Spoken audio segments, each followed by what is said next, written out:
The opinions expressed on this program represent the viewpoints of individual authors or contributors and do not necessarily reflect those of Troy University.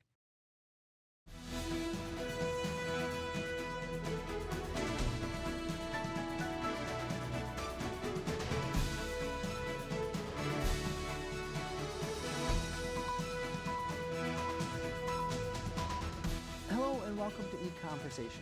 I'm your host, Dr. Dan Sutter of the Johnson Center for Political Economy at Troy University. One of my favorite TV shows of all time is Law & Order. Now, at first glance, you wouldn't necessarily think that economics have much to say about law and order and criminal justice in general. But economists have studied crime and the legal system and have offered a number of different insights of interest and relevance. Today on EconVersations, we're pleased to have an economist who has extensively studied our justice system, Dr. Bryan McCannon, a professor of economics at West Virginia University. Dr. McCannon did his undergraduate studies at Illinois Wesleyan University and earned his PhD from Penn State University. He's taught at WVU since 2015 and is also the Associate Director for the Center of Free Enterprise at West Virginia. Well, welcome to Troy, Bryan, and welcome to EconVersations. Thanks for having me, Dan. I won't even go there. Go to about stealing Neil Brown away from us here. But today we're going to talk about your research, a lot of research that you've done over the years in the area of law and economics. I guess more specifically about criminal justice, because a lot of people who work in law and economics do things more on the civil side. But some of the incentives that we see in our legal system and some of the effects of it. And in particular, we want to talk about today. We're going to be talking about plea bargaining. Great. Now, one thing that's kind of nice about when we talk about criminal justice is that through TV shows and movies and books, a lot of our viewers probably have some familiarity with the general parameters of our legal system, including the idea of plea bargaining, the fact that not all cases go to trial, and many times the defendant will accept a plea bargain. But when people hear about plea bargains, if anything, they often will be a little angry, because if somebody was facing a murder charge and then they're able to plead to get a reduced sentence, and if anything, that leads to the average person maybe to be a little bit somewhat hostile or questioning about plea bargaining. But when we start to study it from an economic standpoint, there's actually some advantages to plea bargaining, right? Absolutely. There's a number of advantages to plea bargaining that people should be aware of and think about, right? The most obvious one is the cost savings, right? Mm-hmm. Trials are expensive, right? They take up a lot of, and if you're just a taxpayer, you're paying for all this, right? Mm-hmm. You're paying for the judges. If you're a jury, you're using up your free time to be on the jury. We have bailiffs and law enforcement, and we spend a lot of money on just these trials. And the idea that when economists start thinking about this problem is, well, if we can find some outcome that everybody agrees to, that it saves us this time and effort and the public's expenses, let's do it, right? And so the idea is, when economists look at plea bargaining, they're thinking of this in terms of some kind of efficiency gains, right? If both sides, to the prosecutor and defense attorney, have pretty reasonable expectations about what's going to happen at trial, let's just agree to that now and save ourselves the cost.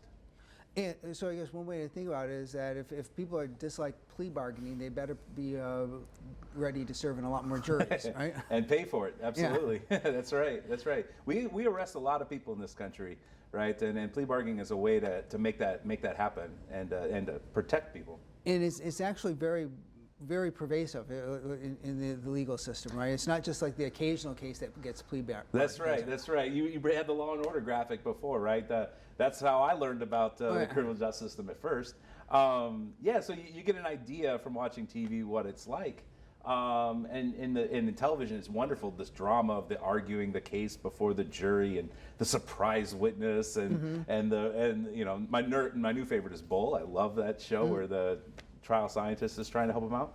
But that's just not how, that's not a completely honest depiction of the way the system works, right? Even if in the data that I've been looking at, even if you just consider the felonies, right, the really serious crimes, and look at those convictions that are pursued by prosecutor's office, you'll see 95 to 97% of these things being plea bargained. We really just don't use the courtroom very much, right? It's if you're arrested, you can expect that you'll get work a deal with the prosecutor to determine what your sentence actually is. And that's saving us a lot of resources, and that's really what we'd be interested in here. Now, I guess with the plea bargaining being so pervasive, I guess another question would be, how is it that we're going to get plea bargaining to occur? Because one of the assumptions that if we step back for a second and think about how economists approach everything in society, but even specifically even in the area of crime, we assume that there's an assumption of rationality on the part of all the participants, right? So explain a little bit what this means, and then then we'll get into how that affects plea bargaining. Yeah, that's right. Yeah, so the rationality assumption in economics is tough for non-economists to swallow sometimes, and I'm empathetic. I understand. But I think when economists think about rationality, we're just thinking about somebody doing what they think is best for them, right? And I think that's a pretty fair way to think about this. And if I'm accused of a crime, just like if I'm ordering a sandwich at lunch, right, I'm still going to be thinking about what's in my best interest, right? Just because there's criminals are thinking about the world differently than me, because I'm not out breaking into people's homes and causing harm. But there's still got to be some calculation going in their mind about what's good for them and what's not, right? And so when there seems to be no problem with taking that to the bargaining table and thinking about nobody who wants to be incarcerated, right? Who wants to be locked up in a cell? So they're gonna be self-interested, worried about what's best for them, what's not best for them, what's the chances of going to trial, just like the rest of us would be, right? Okay. Yeah. So, and that would apply to sort of everybody in the system on both sides of the table, the prosecutor, the criminals, the police, and then also, I guess, the criminal defense attorneys, right? That's right. As a matter of fact, we give everybody a constitutional right to legal representation. So, the prosecutor's office, these are people, they have careers, they're specialists, they're professionals in what they do, and the defense attorneys are professionals in what they do, right? And people are trying to do their job as best they can in this environment.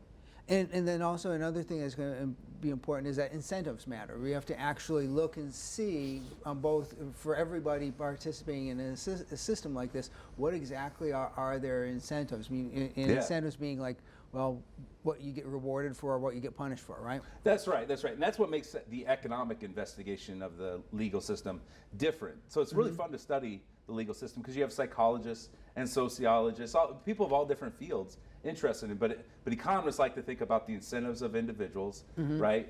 How the rules of the game are creating these incentives for them, how they respond, and then how that affects the rest of us. And that's just something we tend to really focus on, right? And so when you're thinking about the incentives of the prosecutor or the defense attorney or even the criminal, right?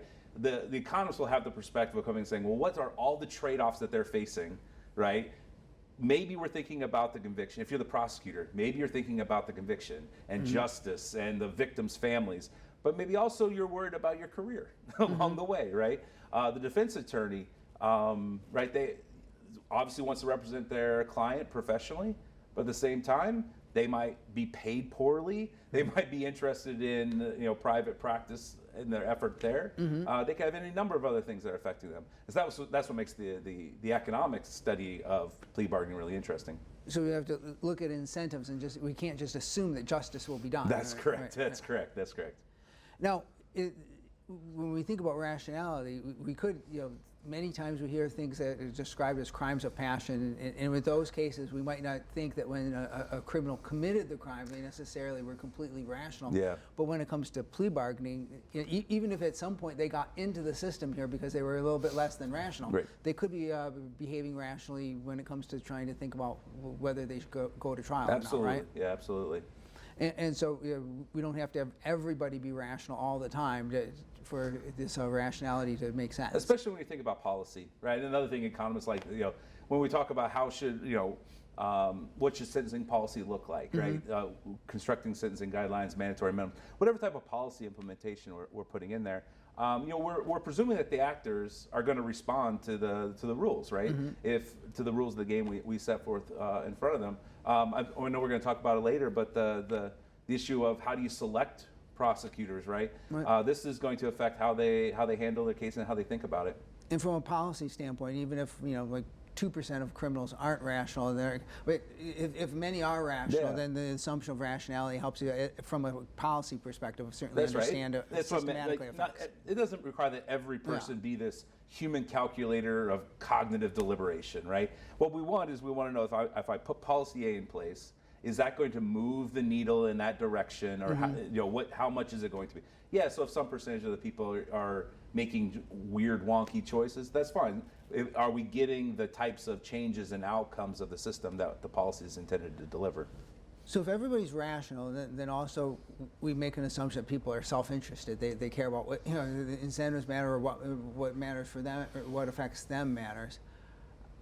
It would seem like we'd have a puzzle here, because how would you ever get somebody who presumably doesn't want to go to prison? How would you get somebody who maybe did commit the crime to plead guilty if they don't want to go to prison and that they're approaching this rationally? Yeah, that's right. So, and that's really at the heart of what plea bargaining is trying to figure out, and what the prosecutor's office will be working on is I have if you're thinking about it from a prosecutor's perspective, right? I'm going to deal with hundreds of accused criminals in a given year. Just me as a regular old prosecutor in that office.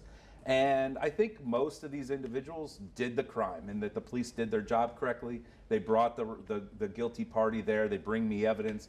Some percentage of them, maybe not, right? Maybe they're not. Maybe they're wrongfully accused. They're not culpable here. All right. And so when I have this pool of individuals, how will I kind of screen them and sort them out, right? To pull some of them, to make sure I can get the guilty people punished, to have justice served. But I also don't want innocent people to be wrongly accused. And so that's what kind of the plea bargaining, another benefit of plea bargaining is this. We think it has a sorting function. You can get somebody to plea if you make them a sweetheart deal, right? If you say, I'll just, you're accused of a crime that can get you 10 years. Well, what if I just offer you 1 year? A lot of people are going to take that, especially if they think there's a very high chance that the jury's going to come back with a conviction. So you can always lower those punishments, right, to induce people who are pretty reasonable individuals, right, who say, yeah, that's a better deal for me than going for the jury. The trick is you want to pull, you bring that down, right, but you don't want it to be such a sweetheart deal that innocent people start saying, well, I guess I got to take that as well. Right, that's another part of this. Once we start approaching this from a rational standpoint, if somebody's going to approach it, if they are accused of a crime and they're approaching it rationally, they're going to be looking. And what's really important when you get out of the economic analysis is that the outcome of the trial, the expected outcome of the trial, the probability that you get convicted, or the strength of the case against you, the strength of the evidence, is really important here, right? That's right, absolutely. How good the evidence is will be the primary driver, right? But one of the ideas, to kind of on this point of how do we, if the typical criminal's making this kind of calculation about what to do, how do we protect innocence in this system, right? Well, the argument is that if we could make harsh but not too harsh offers, we'll get a lot of guilty people to take it. And at least we can get punishment. We can get them, to pay for some of their crime, right? But that's going to remove them, right? The innocent individuals, they might be disproportionately thinking that they have a chance of winning if they go to trial, right? So we expect then that the guilty people are kind of taking these plea bargains and pulling out. And so then we're left with the pool, which is now disproportionately, innocent individuals are making up a larger portion of that pool. And so now let's ask the juries to have really high standards to convict, right? Now you really have to pass a very high standard of proof, right? This reasonable doubt standard. But if we can suck out enough definitely guilty, then it's kind of reasonable for the juries to respond by making it very hard to convict somebody. And in this kind of two-part mechanism here, we can make sure that most guilty get punished and minimize the chance that innocent people get convicted. And I guess the other part of it is when we go to really scrutinize the evidence. I mean, like the kind of thing that we were so used to seeing from TV or movies, with the defense attorney cross-examining the evidence and bringing in expert witnesses to I mean, that's very costly and it takes up a lot of resources. And so at some level, we only want to do that when there's some reasonable chance somebody could be innocent, right? That's right. Yeah, imagine a world where we didn't have any plea bargaining, where instead of 5% of cases going to trial, 100% of cases went to trial. There would be a number of potential, harmful potential effects of that, right? The expenses would be very high. We'd all have to be serving on juries, as you said. We'd have to pay for this, we'd have to, taxes would have to go up to pay for more courthouses, more judges, more all of that stuff, right? And imagine what if you were on that jury. Now, most people that are arrested are guilty, so you're probably, you might just convict everybody. We might have a lot of innocent people getting convicted in that world. So it doesn't sound like all that great of a world to me. But I guess one potential problem is if you're the prosecutor and you have to try to get people to plead guilty because there could be a danger of charging somebody with a very serious crime, even a crime that you might think at some level that they didn't really commit. Yeah. And just to induce them to plead guilty to a less serious crime, right? That's right. There's a number of little techniques they can use in this. We have different names for the different types of bargaining that takes place. What economists typically think about something we call sentence bargaining, right? You just make a deal like you could get 10 years in jail for this crime, right? This is what the statutes say. I'll tell you what. You plead guilty. I'll recommend the judge just a handful of years, right? Like, and we call that just negotiating over the sentence length. We call that sentence bargaining. It's not the only way plea bargaining has to happen. There's another type called charge bargaining, where you just like negotiate over what the crime was that you committed, which seems weird when you think about it, right? Like, you did this crime. No, I did this crime, right? But you can just say maybe there's multiple crimes you're accused of. One's really serious, maybe like a first-degree assault. Something's less serious, like disorderly conduct or something like that. The prosecutor wants to get the case taken care of. He can offer, I'll pull the assault charges off. I'll drop those if you plead guilty to the less serious crime. And people will take that deal, right? And so that's called charge bargaining. And so there's a couple mechanisms that happens in practice. And then there's something also I've read about, like charge stacking. That could be problematic if by in effect sort of trying to induce. There's a lot of concerns as well. Yeah. So one of them is if we're going to engage in this charge bargaining, where I'm going to say, here's the list of things you did bad. Let's pick and choose. Well, what's to stop the prosecutor from stacking lots and lots of charges? Or maybe it was a second degree or third degree assault. Let's charge it as first degree, right? Here, there's really harsh punishments that can happen. I can get them to negotiate down to something because I've kind of overcharged them in the first place. There's a lot of concern about that plea bargaining. While the economists think of it as efficient and kind of saving on public resources and maybe even helping us with sorting, it could be taken advantage of by the prosecutor's office in kind of more coercive type ways. And it's just another part that is when economists come in and analyze things, when we look at individuals, we recognize that even like say in the prosecutor's office or the district attorney's office, there are different people at different levels here. And you've got the chief prosecutor, and then you've got the assistant district attorney handling a case, and so they could have divergent incentives, right? You betcha. There is concern about the career paths in general, right? What would motivate somebody to be a junior prosecutor in one of these offices, right? It's not the greatest salary in the world, but it's maybe a good job experience. So I think we see a lot of people fresh out of law school move into these jobs, work in prosecutors' offices for a while, and then put their resume back out and move up. And so you have this concern that maybe the junior prosecutors in the office are thinking about this as a career stepping stone. This is a way to get trial experience, a way to get like this hands-on experience that they can market later. Yeah, so and one wonders about these kind of career effects mattering for the juniors. No, from an economic standpoint, when we approach the issue, it actually comes down to what we have here, a trial is actually a difficult thing to try to explain. And that I think for the non-economists would be a surprising way. So tell us, like, why is it that from the economic standpoint, like, we look at the trials almost like wars and like difficult to explain why they even happen. That's right. So, I mean, the idea when economists thinks about plea bargaining, the catchphrase we like to use is bargaining in the shadow of the trial, right? That if we treat plea bargaining as any old bargaining, like bargaining for a car or a house or anything else, right?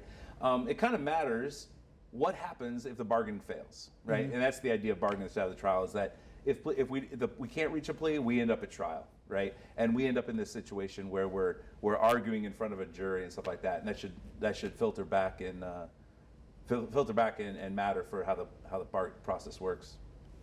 But from the economic standpoint, it becomes somewhat like difficult to even to like, explain why is it that the trials ever happen, because they're so costly. Yeah, right? yeah, So that's right. There's so costly. Yeah, it's informational problems, right? Like in economics we call it asymmetric information, right? But it's the idea that not everybody has exactly the same information, and if you have better or more information than the other side, you should be able to take advantage of that informational advantage, right? And so, like, if we think about a trial, the person who accused the crime is accused of the crime knows whether or not they did it. Right. They might know something about their evidence, or the prosecutor might have special evidence that the other side doesn't know yet, right? And so this divergence in information, right, that the sides could have. Now, if you're the uninformed guy, you're having to form, not only, you have to form your expectations of how the trial's going to go for you, and you might only have part of the story, right?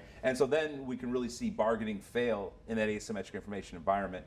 Because if we had the same expectations, if we both looked at it and both attorneys had years of experience, they knew exactly how this was going down, right? And we knew the expected outcome of the trial, we should just agree to that beforehand, right? So the informational problem is really what economists focus on as where the trials are occurring, right? You mentioned war, right? Like, we shouldn't have war, right? It's destructive. It's bad for everybody, right? If we were forward-looking enough, we should be able to figure out a way around it.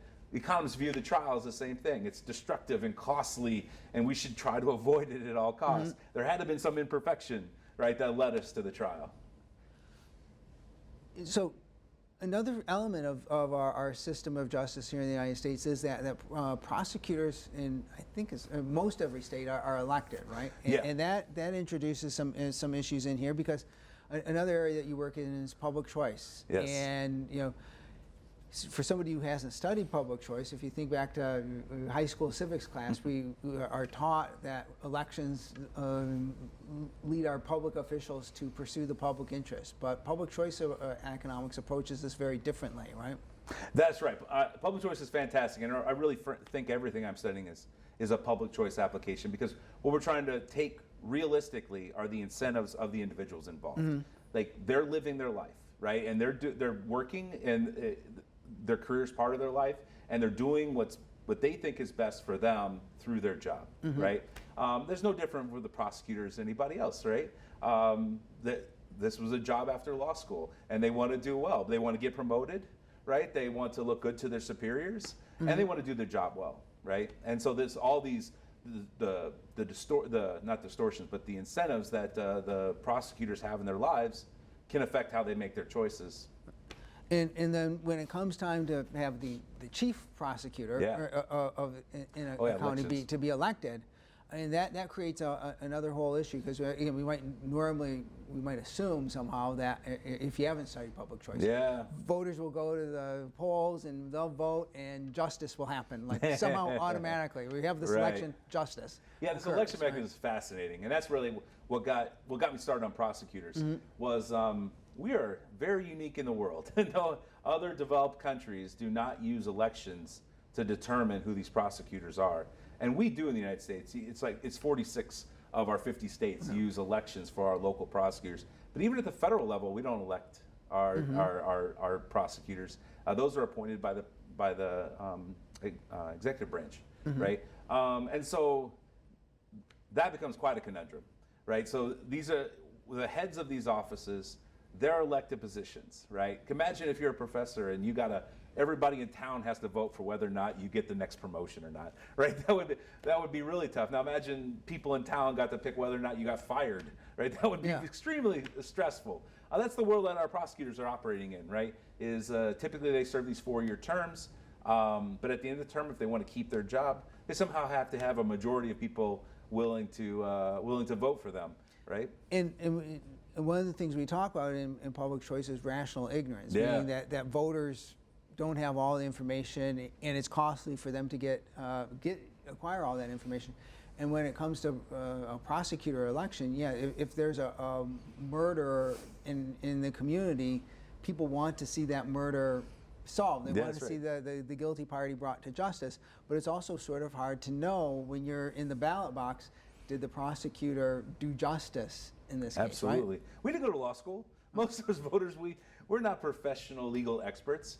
That's what's weird. You think about like voting for city council or mayor or something like that. Do you want your taxes raised for a better school? Well, each one of us can have an opinion about that. How much we want to invest in our schools versus how much we want to pay in taxes. That's not such a giant problem for voters to handle on a referendum, for example. But when you ask them who should serve as your prosecutor, right?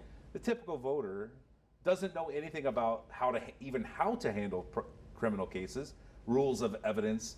They clearly don't know how strong the cases were. It's really hard for a voter to make an informed decision about what is even good practice or not, right? And so given that, you mentioned rational ignorance, if we don't know how to evaluate good prosecution versus not good prosecution, then why should I invest the time and effort to try to figure it out, right? Like I figure out who to vote for, and so should I even bother following what the prosecutor's up to? Because what am I going to do with that information? Yeah. Yeah. And you know, there could be the issue, like at one level as citizens, we want justice to be done, and you know, we want that murder solved and the guilty party brought to justice, but we don't know who the guilty party is. Yes, absolutely. Yeah. And you know, but then again, if somebody gets convicted of it, then we sort of feel like, oh, you know, perhaps the prosecutor did their job, even though they might not have, right? Yeah, the guilty person could still be on the streets. That's right. And some of the research you've done is looked at some of the mistakes, or I guess problems that prosecutors have when prosecutors make mistakes and convictions can get overturned, and that's actually tied into the elections cycle, right? That's right. That's right. So on the one hand, we can talk about voter ignorance and this kind of rationality of them, and we can come up with this opinion. Well, the voters have no good incentive, so they shouldn't really be paying attention. So the prosecutors shouldn't really care, right? But if we go look at prosecutors' behavior, it absolutely is related to their election timing, right? And so I have a number of papers kind of looking at that change over time and how prosecutors' cases turn out, and see if it's correlated with the election cycle. And so the one you're talking about I was interested in appeals, because I don't know whether someone was guilty or innocent or not, or whether the rules of evidence were followed, or you know, this evidence should have been included. I don't know anything about that, but appellate justices, that's their job, is to figure this out. And so I happened to look in New York State, because they had a good data set for me of convictions that had already occurred and then been appealed, right? And to see whether or not the appellate courts thought that something inappropriate happened or not during the original trial. And I used that for like my measurement of when a mistake was made, right? And what was nice about that data was I also knew like when the original conviction occurred and where it occurred, so I can tie it back to which prosecutor was overseeing that case at the time, and then I can see, well, which one of these convictions occurs when the prosecutor is running for re-election. And that's when I found, I think it's a pretty interesting result, that if the case the original trial occurs when the prosecutor is running for re-election, years later the conviction is appealed, it's much more likely to be overturned on appeal if that original conviction occurred. And the appellate courts are more likely to find mistakes have happened.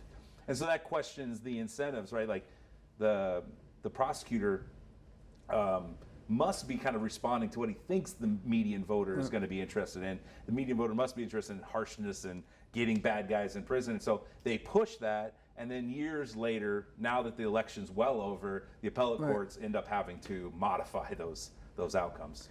And then obviously also sometimes the prosecutors have their hands tied because there could be illegally obtained evidence or whatever, so we sort of know who might have been guilty, but it's going to be hard to convict them, right? That's right, that's right. I did some mining with that data, right, to see, because I was worried, what if we just have a bunch of innocent people in prison now? That would be really, really bad. Yeah. I couldn't find much of that. It seemed like modifications were more prevalent, so that what you saw a little bit more likely was the justices feeling that there was excessively harsh punishment that they thought should be tempered a little bit.